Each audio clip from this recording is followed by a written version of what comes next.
एक भक्त ने मुझसे पूछा, माँ जब मैं उदास होता हूँ उन्हीं उदास भरे नज़रों से मैं तुम्हें देखता हूँ। मेरी माँ मेरी उलझनों को सुलझाती क्यों नहीं, मेरे जीवन में उदासी क्यों नहीं दूर करती। इसी उदासी मेरी माँ को क्षण भर के लिए भी विचलित क्यों नहीं करती है। यही मेरा भक्त का प्रश्न था।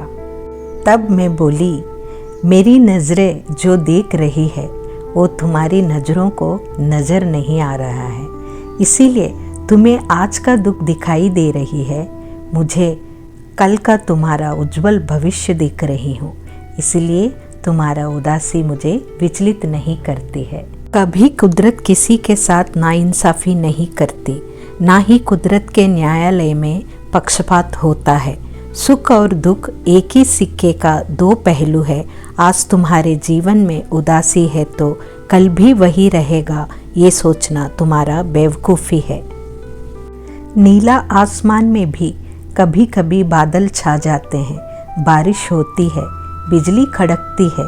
इसका मतलब ये नहीं बादल कभी हटेगा नहीं, आसमान फिर से नीला होगा नहीं, ना ही हमेशा काले घने बादलों में छिप जाएगा।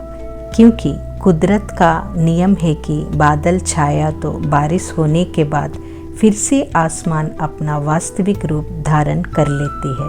अगर आसमान हमेशा नीला रहेगा तो कुदरत के द्वारा बनाई गई दुनिया नष्ट हो जाएगी, पृथ्वीलोक में अकाल पड़ जाएगा और लोगों का जीवन शैली रुक जाएगा। इसलिए पृथ्वी पे जो प्राणी जीवित है उसे सुरक्षित रखने के लिए आसमान को काले घने बादलों का दर्द सहना पड़ता है, तभी मेरी द्वारा बनाई गई दुनिया सुरक्षित रहती है।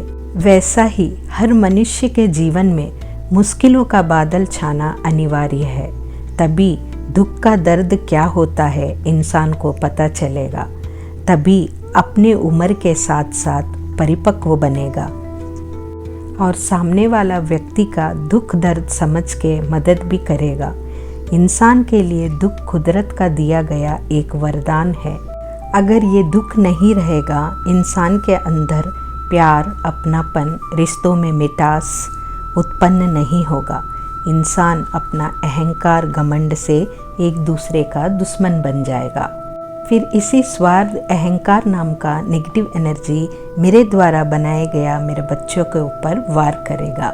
इसलिए मेरे बच्चों को स्वार्थ, घमंड, द्वेष, लालच जैसे बीमारियों से बचाने के लिए मैं बीच बीच में दुख नाम की कड़वी दवाई पिलाती हूँ।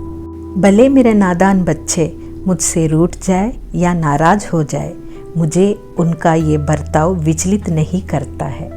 इसलिए मेरी नज़रों से जो देख सकती हूँ वहाँ तक मेरे बच्चों का नज़र पहुँचना तो दूर की बात है, पलकें भी उठा नहीं पाएंगे।